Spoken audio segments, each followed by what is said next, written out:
So, guys, naging serious. Hindi kasi, what I'm going to say about for today is that there is some kind of issue regarding about GMM TV. Now, GMM TV is like one of the largest entertainment company in Thailand. So, parang mga ABS-CBN or GMA sa atin, parang mga ganun yung level niya in Thailand. I'm just gonna be straightforward, okay? So, this morning, I've come across this tweet from the director of Two Moons and Present Still Perfect, which is P. Anosorn. Now, on this tweet, he says that, here, I'm going to show you this one. It's actually like a long tweet. Now, you can just post it and read it for yourself.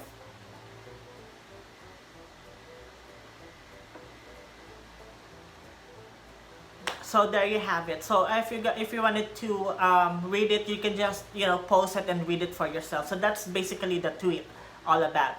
Now this group of people is actually now to sum things up, the majority of the admins of this group or page is actually Filipinos, and it's partly streaming, which is the Present Still Perfect. Why do I need to talk this out?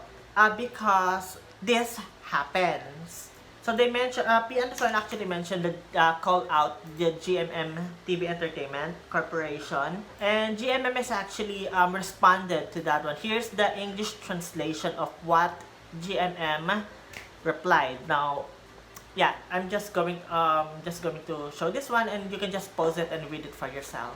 So that's it. So so why am I making videos about this one? It's because I have quite a few videos that I've actually reacted to, okay, which is the shipper, and I have the Together the series on my channel. Since GMM has actually issued this one, so even though it's actually not related, but I decided to take down my videos, my reaction videos regarding all or in any connection with GMM. For now, I won't be reacting to any of the GMM's series because they're very strict right now, and they're actually focusing on the Filipinos, not only Filipinos, but to all other websites or anything that includes with their artists. So I decided to take down my reaction videos for that one.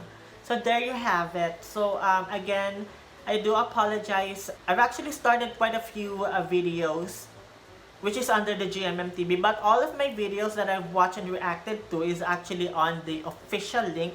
So again, guys, please watch only on the official links I'm actually always providing all the correct links or the official links in every of my videos that I'm reacting to.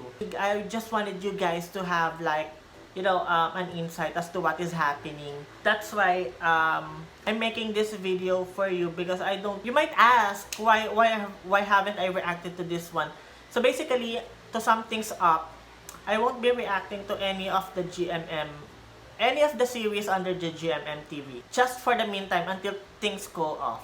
Even though I'm watching on the correct or the official link, still I'm just going to respect their decision and be done with it. Just may be done with it. No, because I'm going to respect their decision, and because we're definitely in a hot seat right now. So there you have it. But I'm pretty sure there are a lot of other series that we can react to. So don't be sad.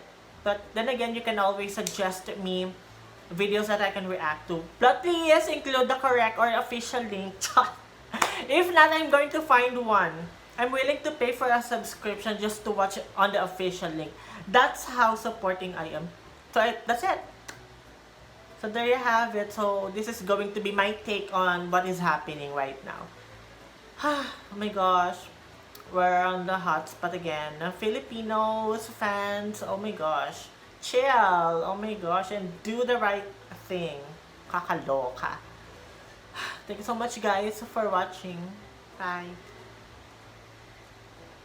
Remember to click the subscription button. But that's not good enough. You're gonna click the bell. Click the bell. You're gonna also click the bell. And thumbs up.